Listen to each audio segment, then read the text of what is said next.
What's up? What's up? What's going on, everybody? This is Real Talk with Real DJs. I had to be real careful with that drink because there's a lot of water in there. Because that's all we drink here, right here on Real Talk with Real DJs. We drink water.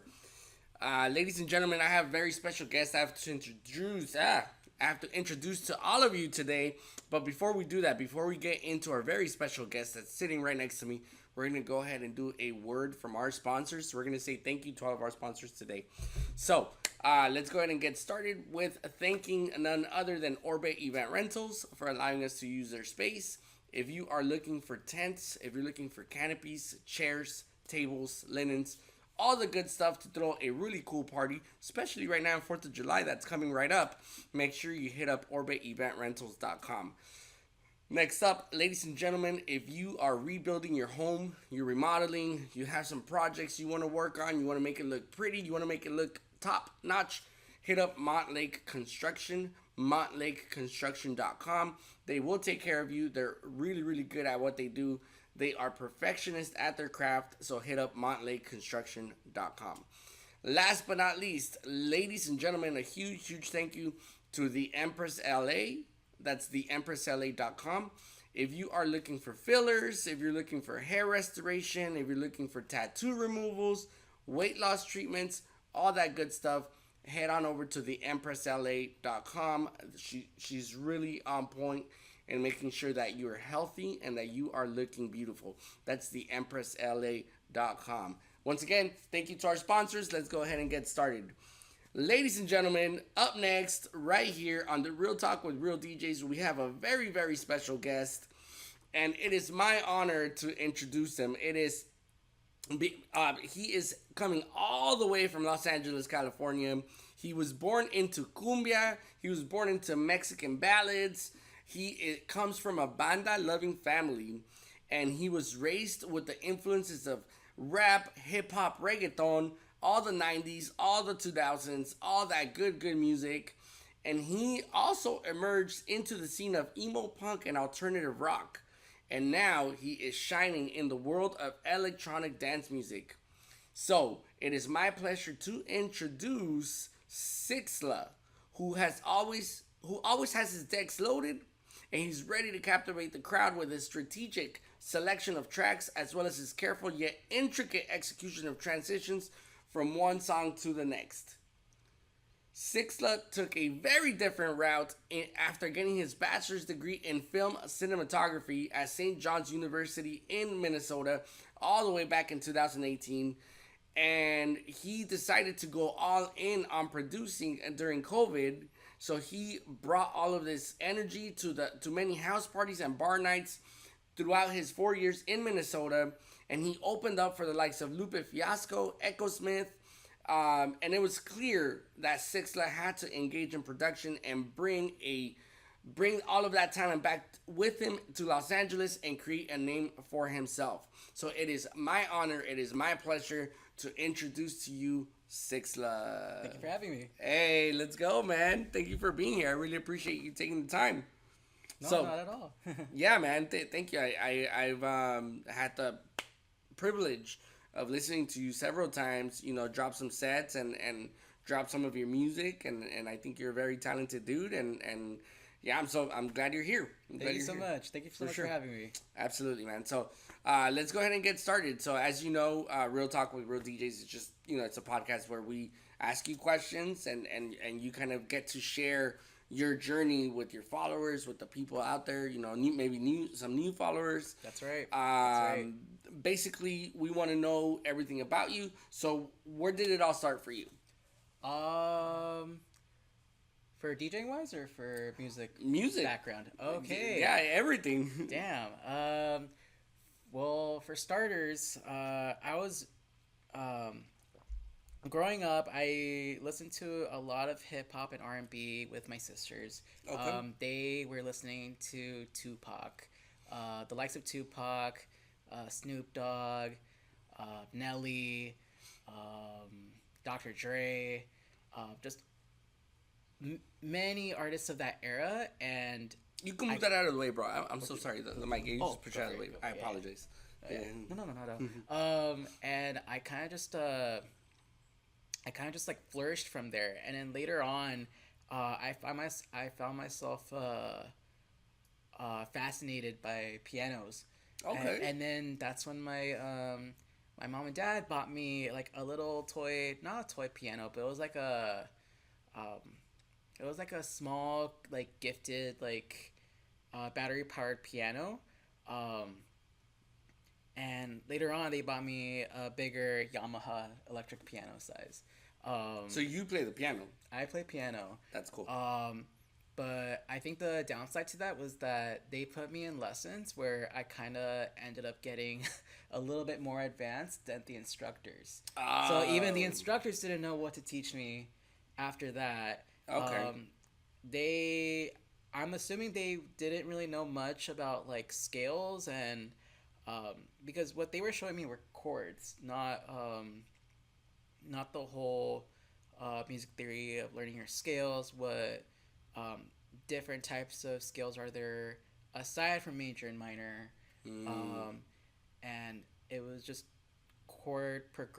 different chord progressions, and that was it. Like I had already mastered that, and they pretty much did not know what to do. Okay. And so like my parents kind of just stopped taking me to piano lessons because they were like, no. "Oh, well, he's advanced at that." Did you keep it going yourself? Were you like interested in learning more? Like were you, like you did the research and kind of? I was actually all over the place. Okay. So after piano, I kind of just went back to focusing on my schoolwork. Yeah. This was back in elementary school, so like I was already like. You're advanced. Yeah. Yeah, for sure. And then I found myself a little bit interested in guitar.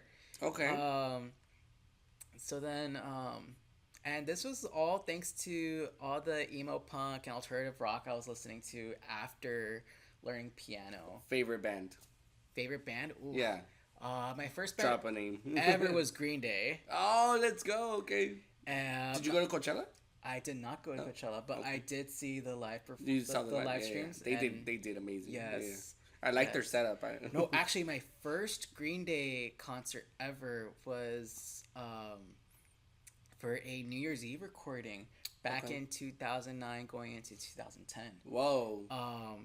And it's funny because that was recorded back in the November before the December of 2009. So they had already decked everybody out in New Year's Eve little like decorations, and everybody pretty much had to pretend it was New Year's. Okay. Yeah, it was fun though. It was a really fun concert. How'd you get in there? Did you have to pay for it, or was it like an extra like?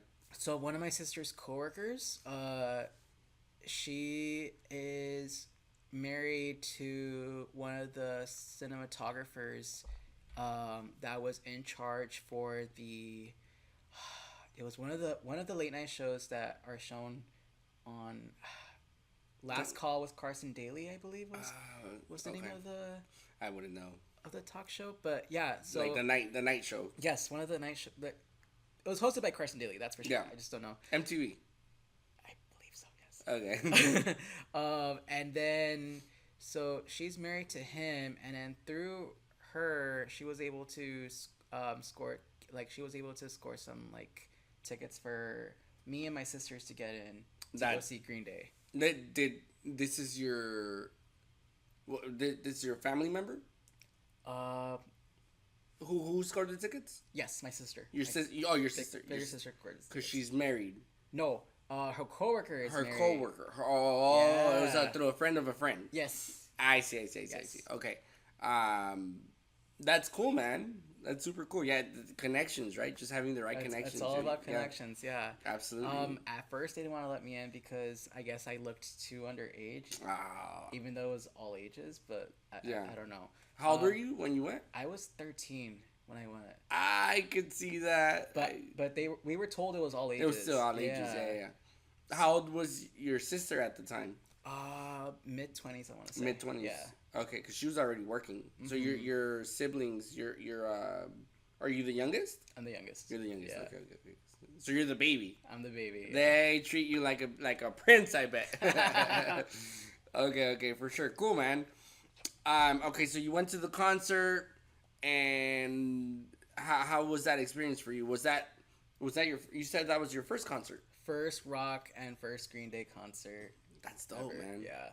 Was that the trajectory that pushed you into music? It was one of the trajectories, that's for sure. Because I know you were already into... I know that was the main trajectory that pushed me into learning guitar. I know for guitar, it was just like a love-hate relationship when it came to like learning the guitar and also like practicing it. Because of your fingers? Fingers, like you would develop callus. And yeah. So like it was just like, at some point it would just hurt. Did you ever bleed? No. Actually, but it was just the callus. Yeah. It was just the calluses, yeah. I've heard people bleed. Like they practice so much. No, like I remember, like I would like pick at mine, and like I remember one time like pus came out. Oh, yeah. Dude! Oh man. Ooh. If there's kids out there. Oh, I'm so sorry. No, I'm just kidding. But please learn the guitar. It's a very fun experience. I will say, at least for me, learning. I know how to play the piano. Well, I could read notes. And if I practice a lot, I'd get really good at playing the piano. But I stopped like way back when. So, but that really helped with DJing. It was knowing music was just like it really you could apply so much into DJing. What was your experience with that? Like piano, guitar, having that under your belt, and then DJing. Did they connect for you? I want to say they did through some level. I don't know if you've heard of another rock band called Rage Against the Machine. Absolutely, yeah. So, I always assumed that Tom Morello would always do this like, it would sound like a record scratch. Oh. But he would do it with his guitar. Oh. He would he had a pedal, and then like he would like flick a switch on his guitar and then just like scratch the strings. That's cool, man. How he would do the sound. Yeah, that's super cool. So I don't know if you've ever seen this, but Kid Rock, he could get down on scratching. Oh wow. Yeah. I've never seen that. Look it up on YouTube, what? Man. He is sick on the decks. For real. Look it up next time you get a chance. Kid Rock scratching. Okay. And he gets down. He just amazing. Okay. So guitar, piano, you told us about that part of your life, about your upbringing in music. Your parents put you in classes. How did it go from emo rock, playing the guitar, playing the piano, photography in your bio, all these things? How did you land on DJing? I want to say it was through college. So when I was a freshman, it was, I'm trying to figure out what the day was called, but it basically was a club involvement day. So all the different extracurricular clubs and activities that the school had offered, had their own little workshop day where they would demo what they had to offer to all the incoming students and all the students that were already enrolled, if they wanted to branch out to another club. And there was this one club that was called Campus DJs that played a lot of the school events, and for sometimes they would do house parties as well. Yeah, and that's super cool. The school allowed that? The school allowed that. Whoa. I was surprised. Yeah. Especially for a Catholic Benedictine school as well. Oh, it's a Catholic school. Yeah. Oh my goodness. Whoa, for sure. That's very surprising. So, okay. But still, guitar, piano, emo rock. Okay, you saw this club on campus. I was very intrigued. You were just intrigued. I was just very interested because at the time I was still kind of figuring out or at least discovering new music. Okay. And I was already into the the golden era of EDM. Yeah. I was getting into Zed. I was already very deep into Deadmau5 and Cascade. And I was just like, you know what? I'm into this music. Let me try to branch into the world of DJing. Yeah. And sure enough, I mean, originally I had got into DJing for like, I don't want to say the wrong reason, but I want to say it was like, try to like, get rid of my shyness when it came to, like, approaching people at parties or just going into the party culture. Okay. And so I kind of just getting rid of... I kind of just dove into this, to kind of like ease my way in. I guess like try to like break out of my a way to break out of my comfort zone. Getting rid of that social anxiety. Yes. Fair enough. Yeah. No. And it became more than just a hobby where I was on this all day and all night.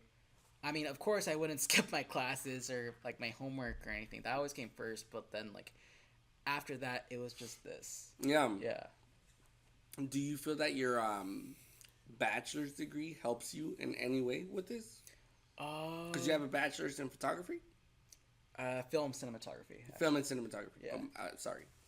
Like, don't get it wrong, man. No, not at all. No, actually, production wise, it did kind of like, or I guess like what I do now kind of like would help me with my degree because, later on in college I took this film class. There was an advanced film class, and we were doing the topic of narratives, which is basically almost every movie here that is made, like a blockbuster movie, for example. Like there's a story, beginning, middle, end. Yeah. Different types of plots. But what I do now, I feel like it really helped me a lot with that class because in the hands-on aspect in editing, I was very good, and my professor noticed I was very good at sound mixing. And at one point, it was to where I outshined the whole class, and even the class like gave me like a standing ovation. Oh wow! Because I was like I know I took all night with this project, but I'm like I was not expecting this type of response. Yeah. I'm curious to see that project, man. That sounds super dope. You still have it? It's somewhere in my hard drive at home. Okay. Yeah. For sure. So I saw in your bio that you started with Adobe Audition. Mm-hmm. Why did you switch out of Adobe Audition and go into Ableton? Yeah. So Adobe Audition was the software I was using for the film editing. Okay. For film editing sound in the sound aspect. And I kind of just stayed on Adobe Audition after college when I was doing music. Yeah. And before I had switched into, and as much as I wanted to get into like I guess what you call a real DAW, mm-hmm. Which is a digital audio workstation for those watching that aren't familiar with the DJ producer terms. So I was on Adobe Audition before I got into Ableton, mainly because of financial situations. Like I wasn't working at the time. Yeah. So I was just working with what I had. Oh, okay. Yeah. No, but here's my question. Could you produce on Adobe? Can you produce on Adobe? Yes, but there are some limitations. Okay. Yeah. Like on Adobe Audition, you can't sidechain. At least through a stock plugin, you can't. But so you'd have to download like a plugin like Nicky Romero's Kickstart, or Volume Shaper, which are both of these are different like third-party plugins that you can buy. And they're default on Ableton. Yeah. Okay. And it's there's a default option on Ableton through Compressor, I believe. Yes. Do you know any producers that have made it big on Adobe?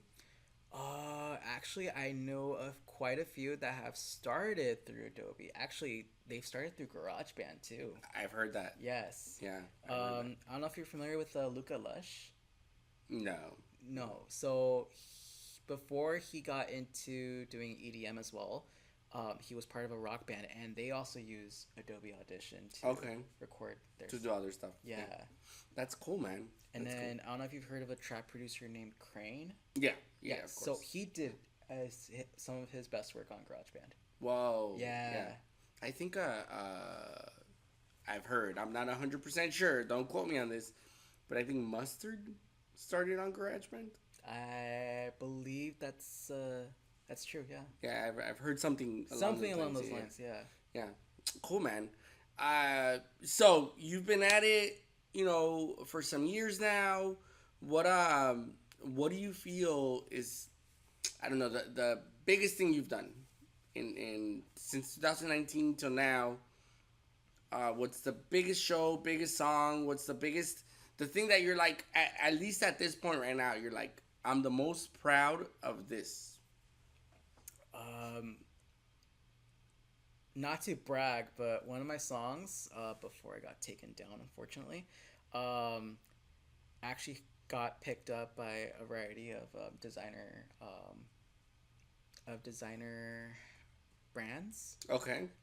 And it got aired through their stores as playlists. So really? Stores like H&M and Zara, they picked up one of my tracks back in 2022. Yeah. And the song was called You.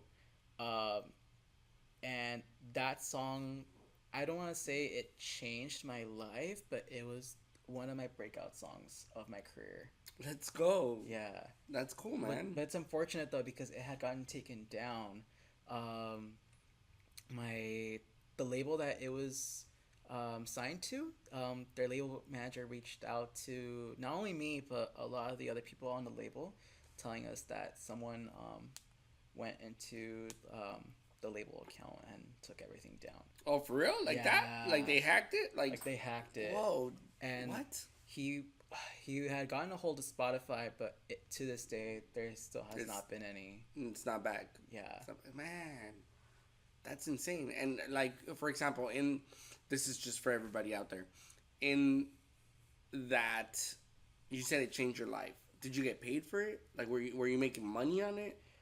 So at that point, no. So through the label contract I had through Rework Records, they had wanted me to make $300 for the label before I can earn anything.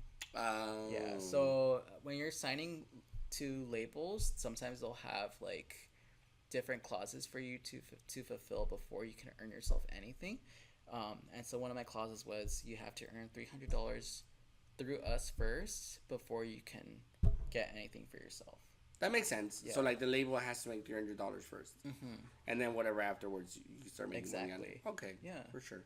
Which means like millions of streams, right? Like it has to be like a ridiculous. At least a couple 100,000. Yeah. Okay. And it was close to breaking 10,000 before I got taken down. Oh really? Yeah. Oh wow. Okay, for sure. But you're still working on stuff. You're putting stuff out there. Still working on stuff, actually. So you are all the first to know, but one of my tracks just got signed to a label called Direct Action Records, and it's being released in September.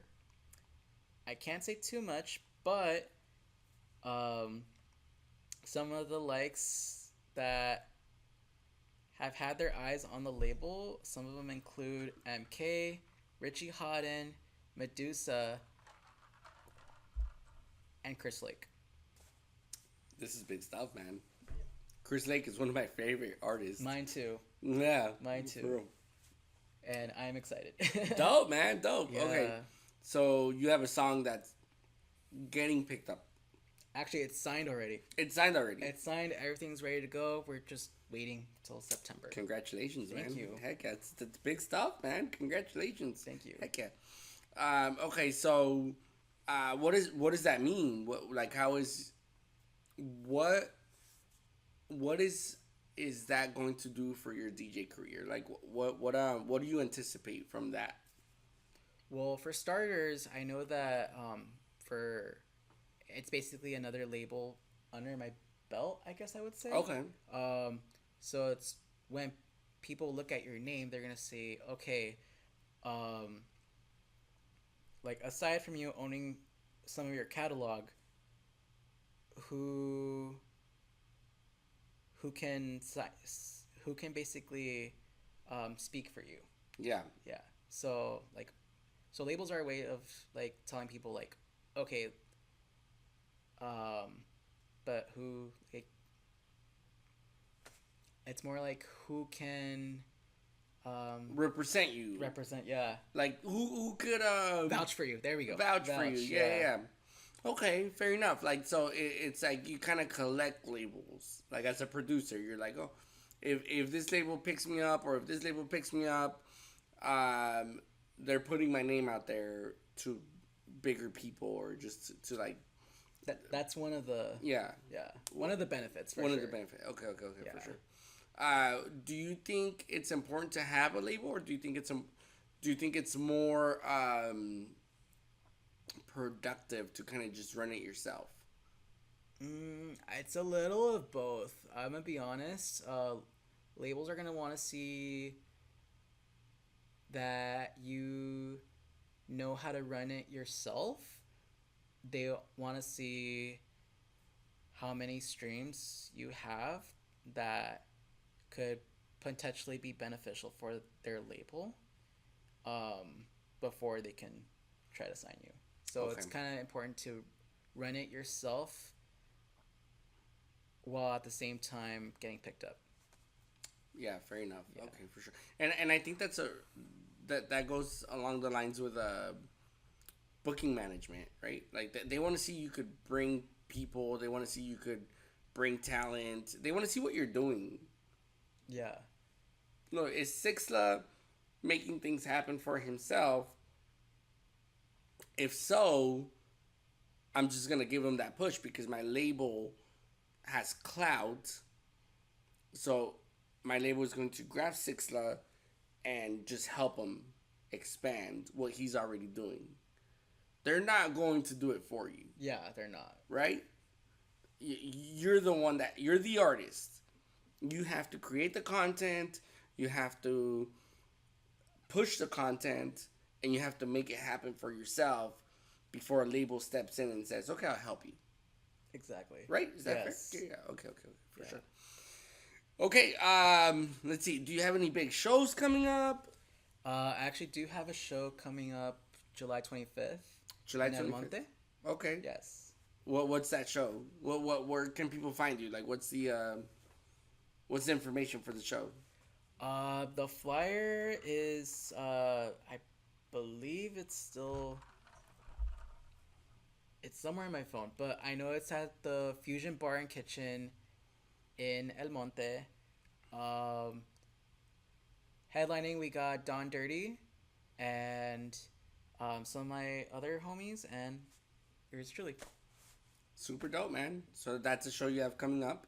Mm-hmm. Are you gonna drop any new hits? Are you gonna what's your plan for your set? For sure, dropping new hits. Play some of my trustworthy bangers, and as well as some of my edits that I've been working on lately. Okay. Yeah. Do you like doing remixes? I love doing remixes. Yeah. Actually, that's actually been how I've been making my fan base on SoundCloud. Oh, really? Yeah. How big is your fan base? 3,000 followers. Oh, you're getting up there. Yeah. Okay, that's cool. So, do you feel DJs or producers, they should be doing remixes, or do you think they should be doing original content? Which one do you think they should be doing more of? If you're just starting, I definitely recommend doing remixes and edits first. Why? They build up your community, as in like, they build your following. They, DJs will play out your music, and then they'll have people. Someone out there will be recording. They'll be tagging the DJ, but then that DJ will be tagging you. And I feel that that's like a huge bonus for when you do edits and you put it out there, because you never know who's gonna see it. You never know who that DJ is gonna be following, or what it's gonna lead up to for your career. Okay. Recently, I'm not sure if you're familiar with Chan. Absolutely. Yeah. So he played mine and DJ Cast's edit of Cuatroca by El Alfa. Oh, let's go. Yeah. And I shouted him out for playing our track, and he replied back to me saying, "Dope edit, bro." Dope, man. Yeah, that's a big deal. Chan's up there, man. Chan's up there. You know, we had him, right? We booked him for I Better Look At. Were you there? No, but I remember you talking about it too. You should have been there, man. Oh my god, it was such a party. It was raining. People were still partying. It was such a vibe. Such a vibe to have people like in the rain still partying with you, still rocking with you. Like, it's so cool. Wow. Yeah. You know, it was everything. Okay. Now, here's a controversial question. And depending on your answer, you might get in trouble. I'm not getting in trouble. Because I'm asking the question, so you might get in trouble. Let's see. You're okay with me asking? We'll see what the question is. Let's see. All right. It's not that bad. Do you think artists get mad at DJs producing remixes of their songs? And the reason I'm asking this is because the artist already spent all their time trying to make it perfect, right? They spent all their time, hey, I want this song to just be amazing. And when they put it out, they're like, it's now perfect. Here you go, world. I put this masterpiece out for you. Here you go. And now there's DJs who are taking the song and saying, I can make it better. So do you think artists get mad at DJs for remixing their songs when they already think that it's perfect? I feel like it depends on the artist? On their artist perspective, on how open they are to DJs and producers making not something better, but something in their own twist. Recently, it's a good question, though, right? No, it is a good question. No, it is a good question because, and it's funny that you bring this on because, you know, I don't know if you've heard of Odessa. Yeah, so of course. I'm a huge fan of them. One of my friends got me into them. I hope she's watching. What's it called? I had remixed one of their tracks, The Last Goodbye. Okay. And I put it up on my Instagram story. They saw it. Odessa. Oh, dude. Wow. And they liked it. Okay. So yeah. I guess it all depends on the artist. It depends on the artist. Yeah, for sure. What about you? As an artist, you're an artist, right? Oh, I'd be open to it. You'd be open to it? Yeah. I've gave some of my friends their like they've asked me like, hey, I want to remix this, so I'll just give them stems. Like, yeah, here, go for it. You worked hard on it. You put all your time and effort. You went sleepless because I've seen producers. They take hours and hours upon hours behind the studio perfecting that song. You spent, I don't know, let's say 80 hours on the track. And then someone remixes it. You're okay with it. You're open to it. Yeah. Yeah? Okay. Like, especially if it's like a different twist. Like, I want to see like someone turning one of my house tracks into like a dubstep track. Like, yeah. I'd probably be amazed at the webs that they throw in there. I'll be like, whoa. Fair enough. I was not expecting that. And then like, you know, if they make something better, I'm just like, I'm not a producer, right? So I don't know what the answer would be for me, but I would kind of be like, oh man, I spent so much time on that song. I think if they made it sound better, I would be like, damn, I should have done that. You know, like, yeah. You know? Yeah. So, yeah, there's that. Okay. Um.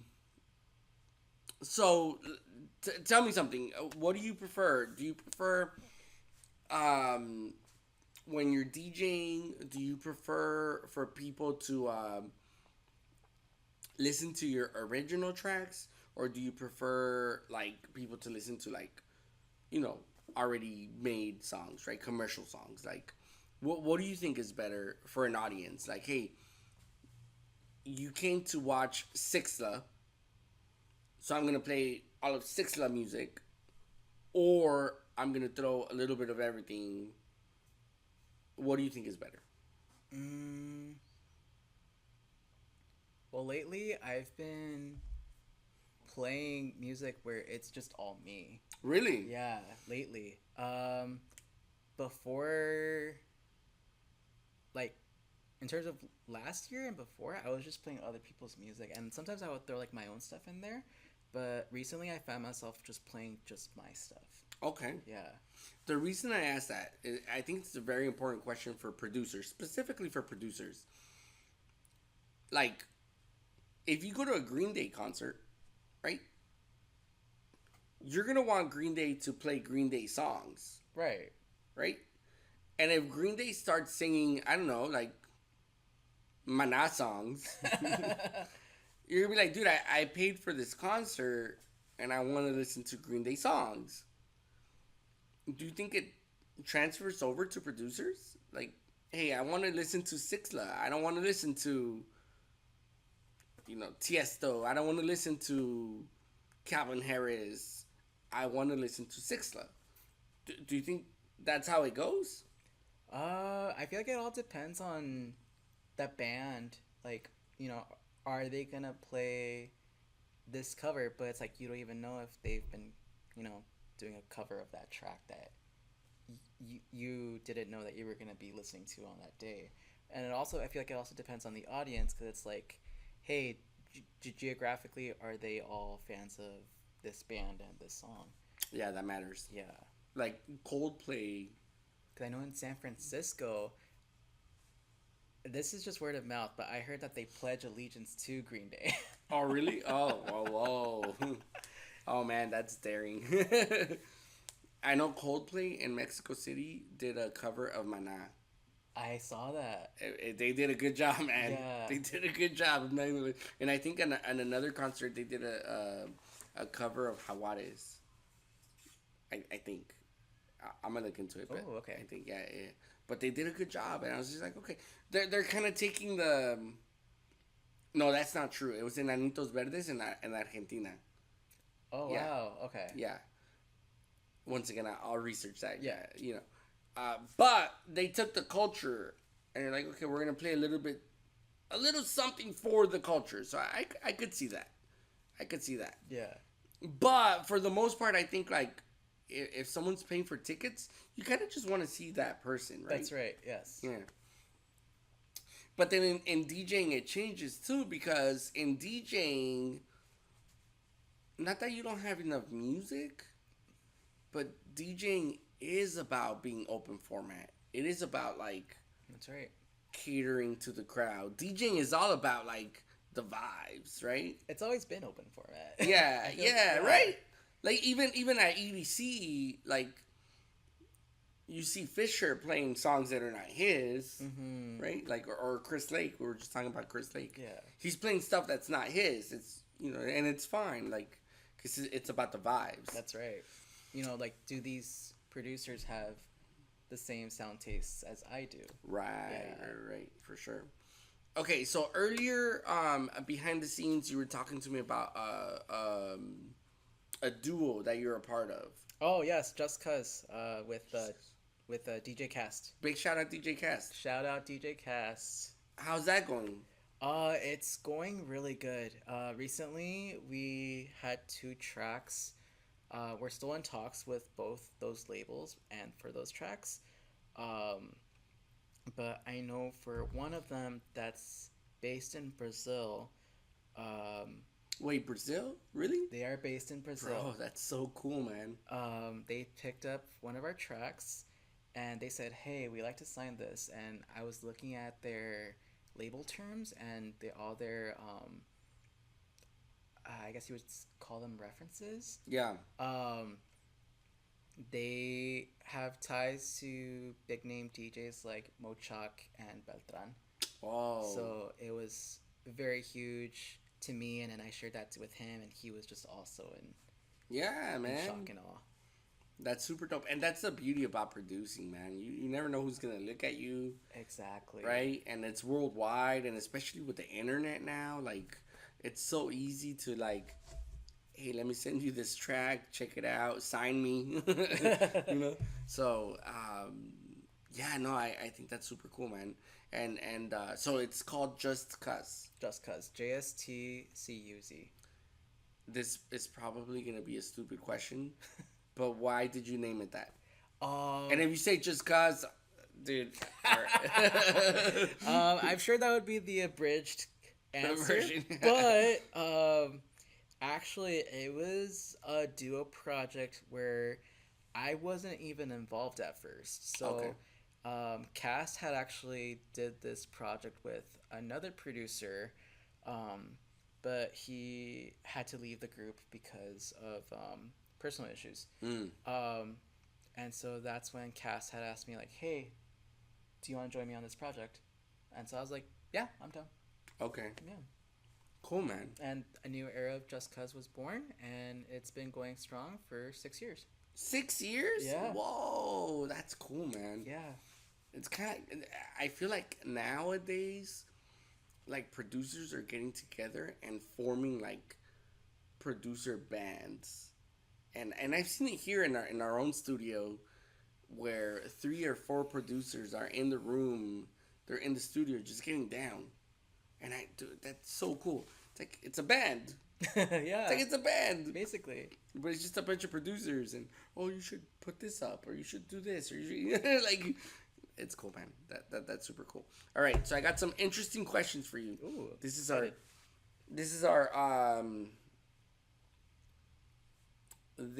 our time to ask interesting questions. Ooh, here we go. So here we go. What is your I forgot to do something for this gig horror story? I forgot to do... You forgot something. It's a horror story. Your worst horror story in your DJ career. Well, I wouldn't consider this a horror... No, I do have a horror story. So,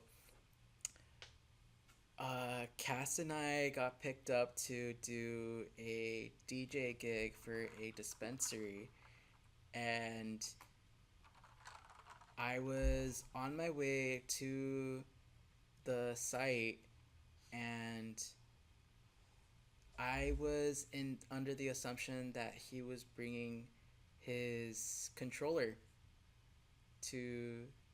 Or at least I thought he was on his way already. But luckily he had already had his controller.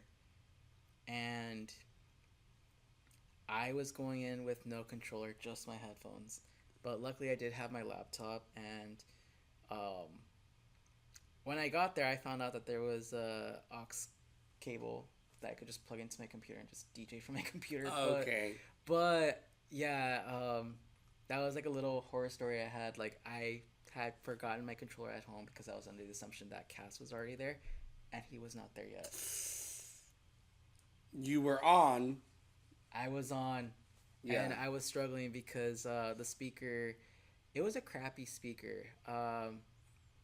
But basically, some of the cables weren't in the speaker, or at least they weren't in the proper connections. Okay. And so it was playing the sound from my laptop all distorted and stuff. So it was really bad. Okay. Believe it or not, I've had a similar story where at a gig, it was a quinceañera. We forgot the power cords for the controller. No. Yeah. And okay, here's the lucky part. I'm really big on getting to all gigs like hours before to set up. Yeah. Hours ahead of time. That's just like my thing. You know, most people get there an hour ahead. I try to be there like 2-3 hours ahead of time. Yeah. I'm really big on that professionalism.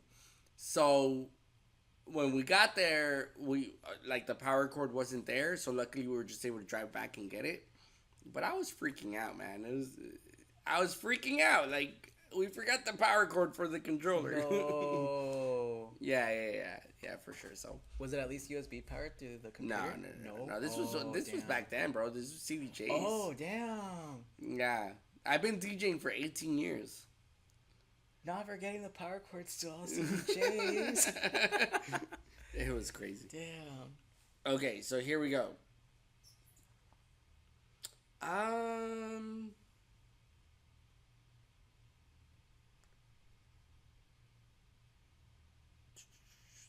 gonna come up with a good one.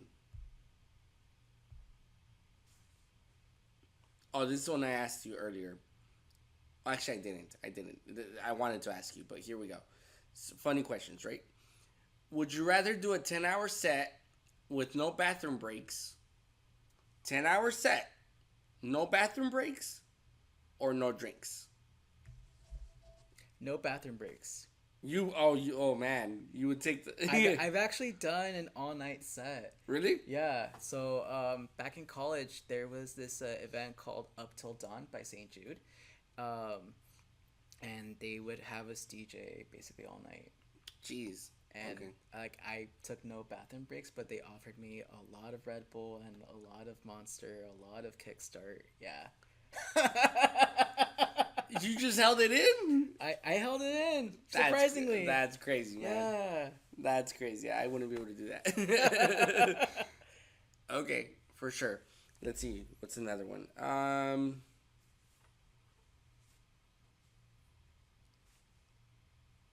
This is a good one. Space Miami, here I come. What would you do different, okay? If you, as a DJ, were the owner of a nightclub, what would you do different? I would definitely direct the booking managers to base their DJ picks on music releases for whenever they would book a DJ. So here's an interesting take on that, okay? Because you told me about that earlier. Mm-hmm. What if you sold no tickets? Because you were looking at talent, right? Yeah. You're like, okay, I'm gonna focus on talent. That's basically what you're saying. I'm gonna focus on talent, and I want to book people who are talented, but they didn't have a following. Mm-hmm. So they were not bringing people into your venue. And you need people in your venue to spend money to keep you in business. And that's where we have a marketing team in that club. Okay. Yeah. Talk to me about that. Well, I mean, as artists, are we really supposed to be selling tickets, or are we supposed to be making music for the crowd? That's the controversy. Yeah. That's a very controversial topic. I think so let's put Fisher. Let's put David Guetta. Let's put Tiesto in that realm, right? Okay. Steve Aoki. Are people going there for their talent and to see them? Is that what drives ticket sales, or are they going there because they're doing good marketing?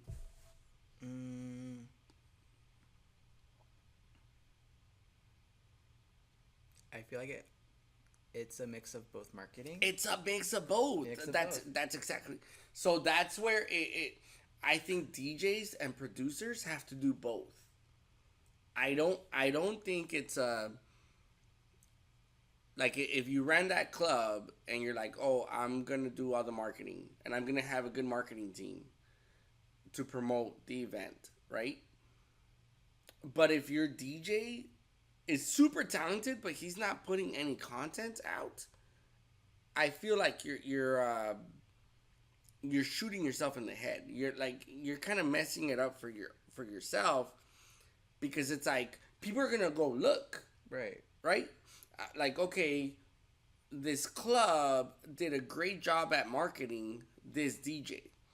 Let me go look at the DJ. Oh, this DJ hasn't posted since 2 years ago. What do I care to go see this DJ? Right? Am I right or am I wrong? A mix, just a mix, because I also feel like it depends on the background leading up to their DJ career too. Fisher, for example, was a surfer before, and he had already had a huge following on YouTube. Right. Before. Fair enough. Yeah. I know. And he's from Australia, right? Yeah, and Stevie Aoki. I mean, his father was the founder of Benihana. Granted, Steve Aoki does not attribute his success to that at all. No, but he was already throwing college parties back in college. Yeah. So he was already developing a community before his career even took off. Yeah. Once again, it's a controversial topic. So the reason I'm bringing it up is because I think DJs and producers have to do both. You cannot just expect to get hired on talent alone, in my opinion. I think you have to have both. You have to have creative content and you have to have good music, especially today, because there's so much out there. Like, we're bombarded with producers. We're bombarded with DJs. Like, what makes you stand out, right? Like, it's super saturated. Like, I want to say there's, in Los Angeles, we live in Los Angeles, thousands of DJs. Is that a fair statement? There's thousands of DJs? Is it fair? I think so. You don't think so? I mean, I feel like the whole, I guess, DJing became something oversaturated, and people are, I guess, chasing it for the wrong reasons. Absolutely. Yeah. And then there's, like, the DJs that are gonna, like, stand out from everybody else, like the good DJs, right? Yeah. But same thing with producers. Like, there's thousands of producers. Like, yeah. So you really have to, like, put in work to stand out, in my opinion. Once again, like, it's a controversial topic. So I'm not an expert on it at all, but I'm just saying, like, I think it's you really have to put in the work to stand out. Like what you're doing, right? Like, people heard your songs and, like, labels are interested because you're talented, right? I'm sure if it was a producer that wasn't talented, they would just bypass them. That's right. I'm not even gonna look at them. I'm gonna throw it in the trash, right? Right. But because you're talented, like, it helps. But imagine if you had both, right? Right. Like, oh, I'm really talented, and then look at my social media content. I got both. Like, right? Am I right? I don't know. I hope I'm right. I mean, for sure, social media is a way to measure someone's social currency as well. It's important. Yeah. It's at least important. Yeah. Right? It's at least important. So, I'll say that much. But I wouldn't go, 24 hours, 24/7 into content making. No. Just for music. Yeah. No. You gotta be talented here too, right? Like, if, like, Paris Hilton, and this is a diss on Paris Hilton. I apologize. I hope she's not listening. Maybe one day she'll listen to this. But Paris Hilton, right? Like, she became a DJ, and people were like, she was doing this with the headphones, and people were, like, fixing her mixes and her knobs, and that's embarrassing, right? That's embarrassing. Mm-hmm. So I wouldn't recommend anybody do that. So, once again, I know it's a controversial topic. I figured I'd bring it up. All right, bro. We're going to go ahead and get started with your mix. And before we do that, I'm just going to give a shout out to our sponsors one more time. But before we even do that, any last words? Anything you want to bring up? I hope you're ready for this mix. I'm up for 1 hour, and I hope you'll all enjoy what I have in store for y'all. 100%. Ladies and gentlemen, once again, it was an awesome pleasure of mine to be able to bring SXLA. Actually, before we even get started with your mix, and before we get into our sponsors, reason for your name, SXLA. So, long story short, it's just my name pronounced backwards. The long story is, though, There was a short story back in grade school we all had to read, and one of the main characters was SXLA. And someone pointed out the next day that it's my name spelled backwards. And when I was trying to come up with a DJ name back in college, that was one of the first names that came up in my head. I just took up some of the vowels, and thus SXLA was born. Super dope, man. That's really cool. Like a story from when you were younger made it all the way up to when you To were now, that's right. Yeah, that's dope, man. Yeah, well, thank you so much for being here. Really appreciate you. Ladies and gentlemen, we're going to go ahead and give a word to our sponsors. A big thank you. So, once again, big shout out to Orbit Event Rentals, orbiteventrentals.com. The reason we are here in this space is because they allow us to be here. So, I just want to thank them, and I want to let you know that if you need rentals, if you need canopies, if you need tables, chairs, linens, whatever you need to throw a great party, you got to hit up orbiteventrentals.com. Next up is we have Montlake Construction, and that is a home renovation company. So if you have any projects around your house that you need help with, bathroom remodels, kitchen remodels, your whole house needs to be renovated, hit up montlakeconstruction.com, montlakeconstruction.com. They will definitely take care of you. Last but not least, we have the Empress LA. They do aesthetics and wellness. That's the empressla.com. So if you're looking for hair restoration, weight loss, if you're looking for tattoo removals, fillers, all the good stuff to keep you looking beautiful and to keep you looking healthy, please hit up the empressla.com. That's the empressla.com. And up next, we have a really great set, a really great mix by SXLA. Take it away, man.